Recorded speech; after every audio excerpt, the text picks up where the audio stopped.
You deny one less God than I do. You don't believe in 2,999 gods, and I don't believe in just one more. We should laugh this thought experiment out of the room.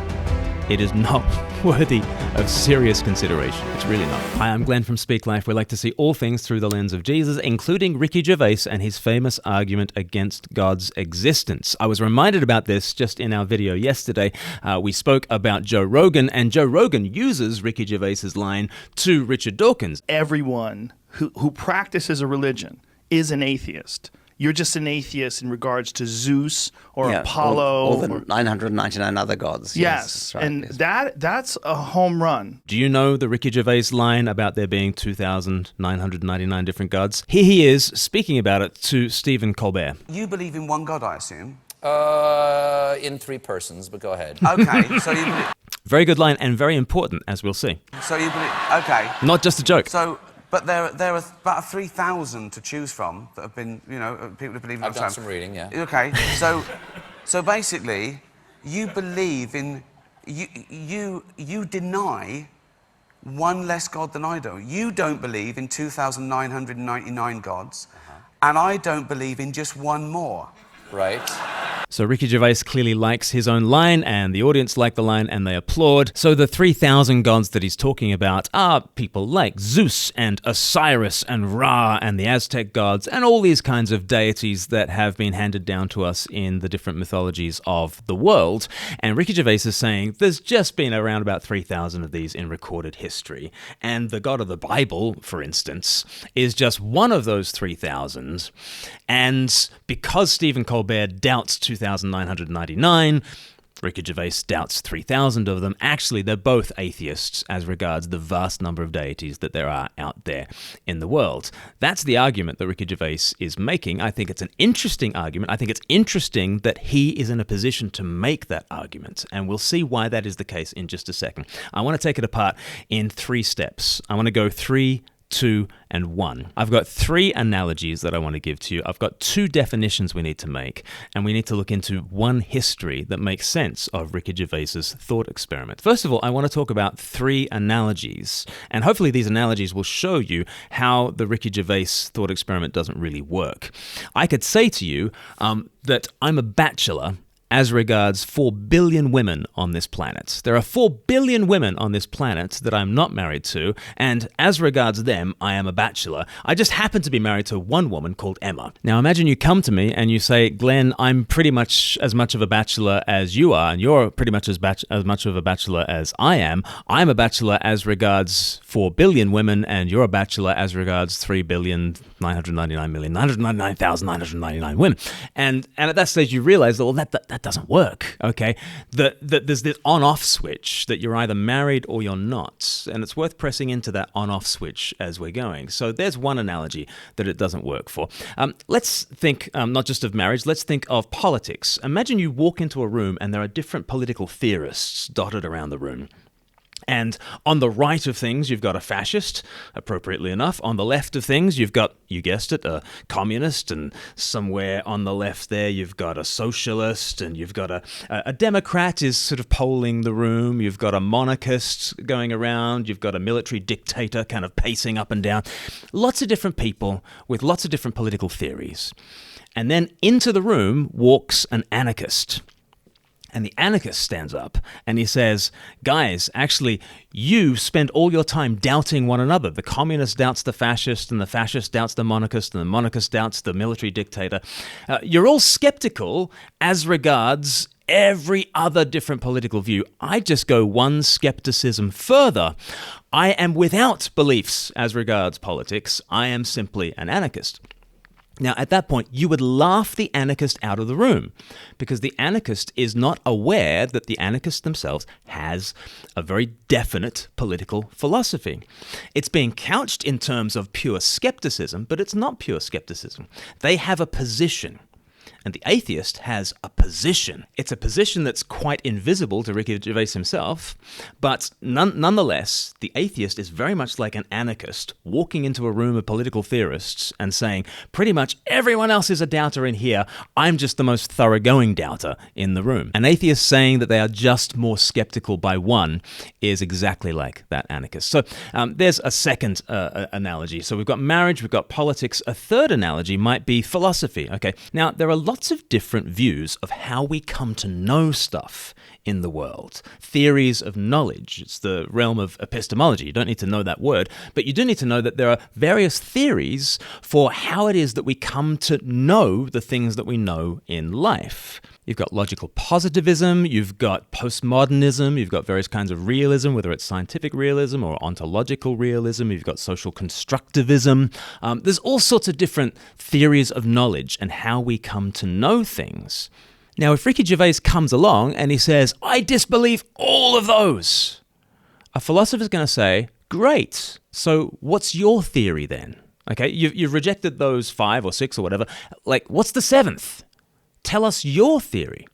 And if Ricky Gervais just says, I don't have a theory, but, the logical positivist doubts all kinds of realists and the postmodernist, and like, they're a doubter, I'm just the same. I'm a doubter too, I just go one skepticism further. But no, we'd ask him, what is your theory of knowledge? And if he says, I have no theory of knowledge, we'll say, no, that's not true, because you seem to know that all those other theories are incorrect.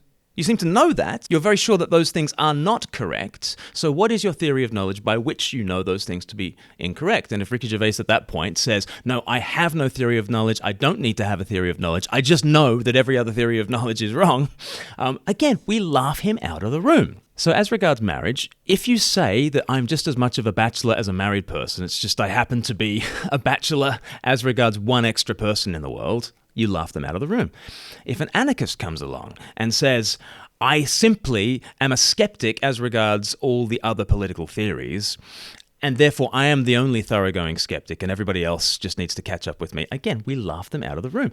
If someone comes along and philosophically says, I don't have a theory of knowledge, but I know that all the other theories of knowledge are wrong, again, we laugh them out of the room. And in just the same way, we should laugh this thought experiment out of the room.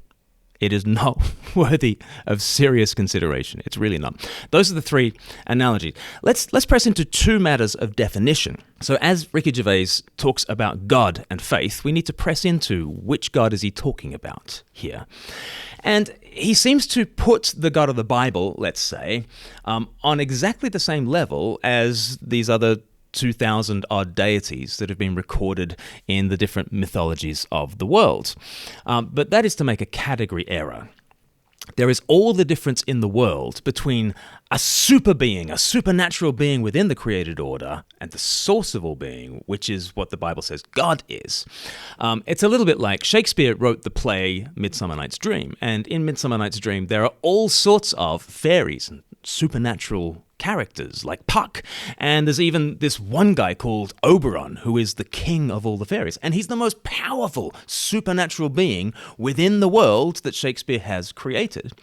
But he is as different from Shakespeare as any of the mortals are different from Shakespeare.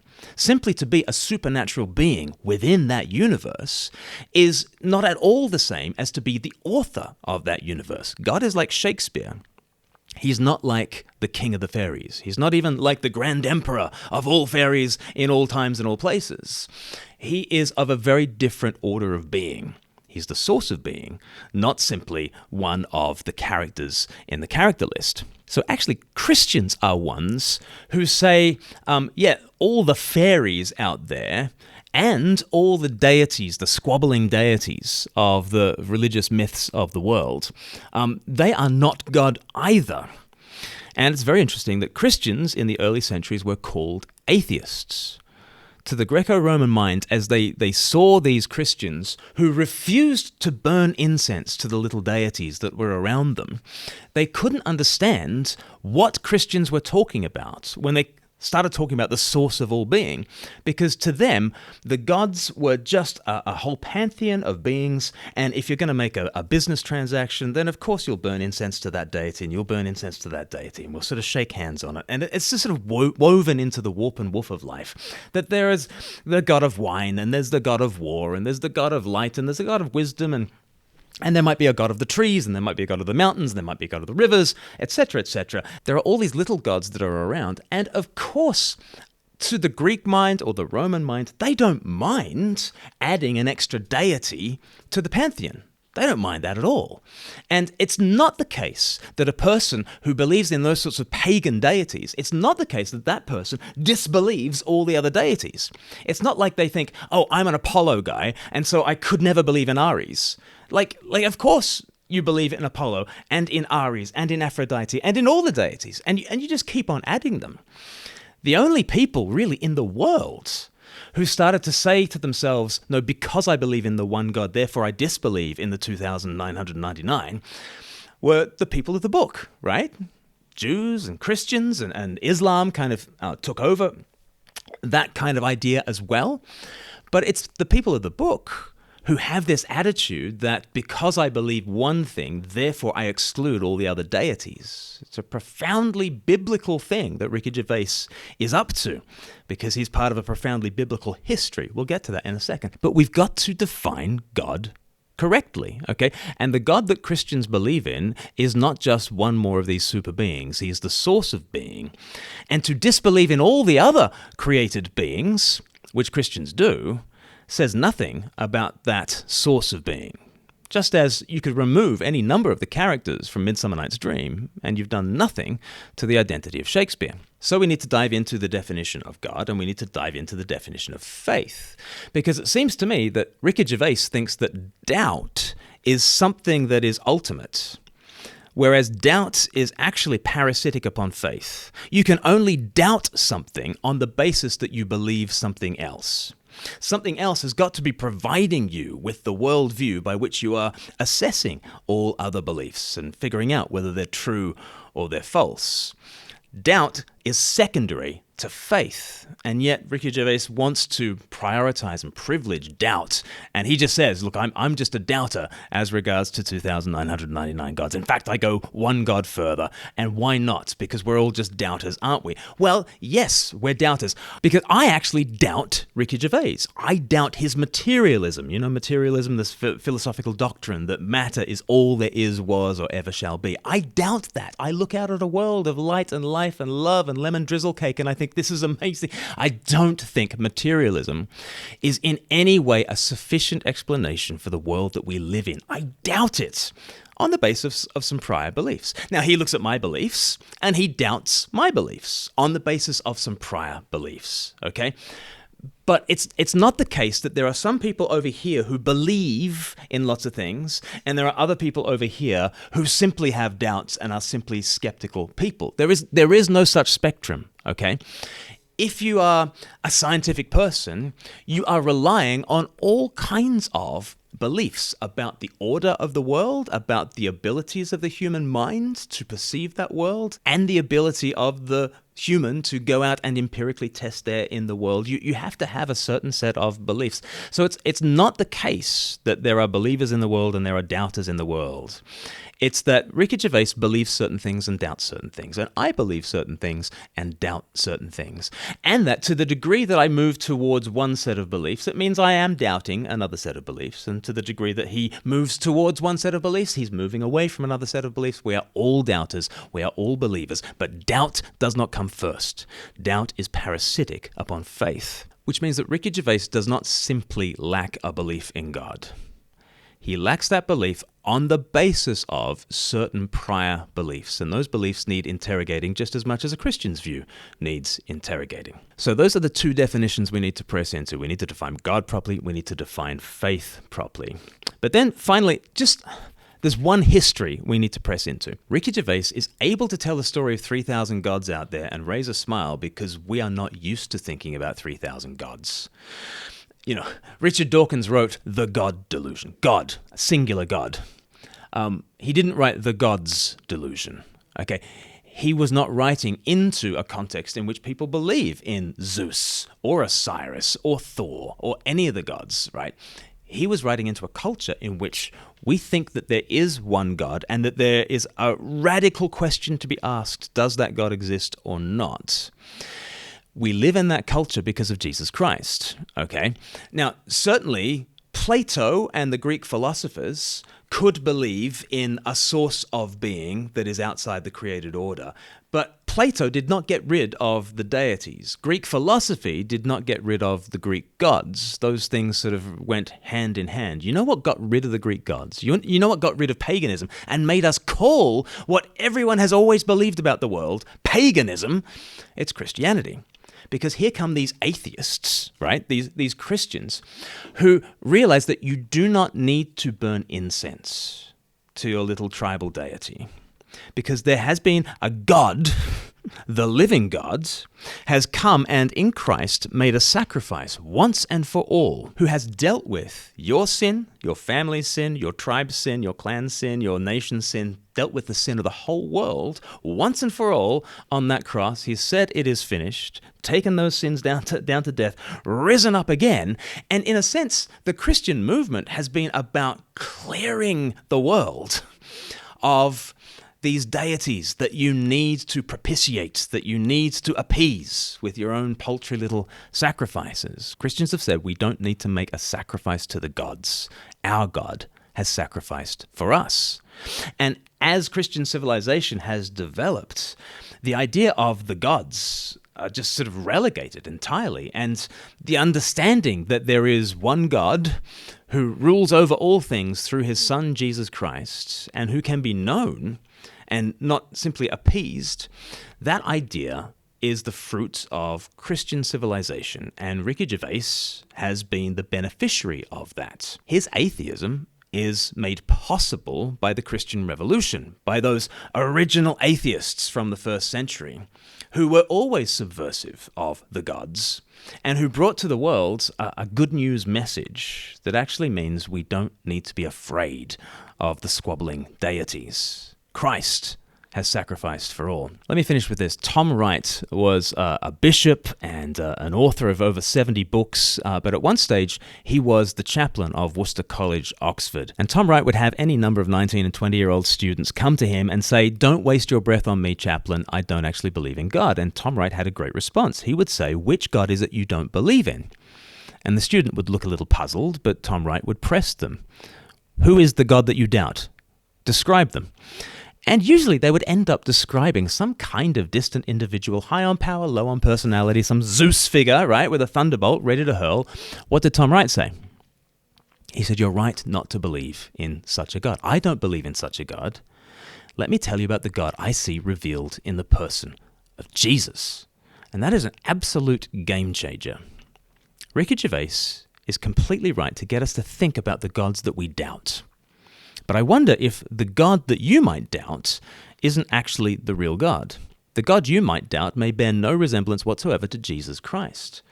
And yet Jesus is the God who comes down and makes atheism possible, in one sense. He is the God who propitiates between us and God, who appeases between us and God, and clears away all intermediaries so that it's just him. And I wonder whether you can look at him and doubt him in the same way that you might doubt some abstract notion of God. There are thousands of gods that I doubt. Ricky Gervais is completely right about. But what about this guy?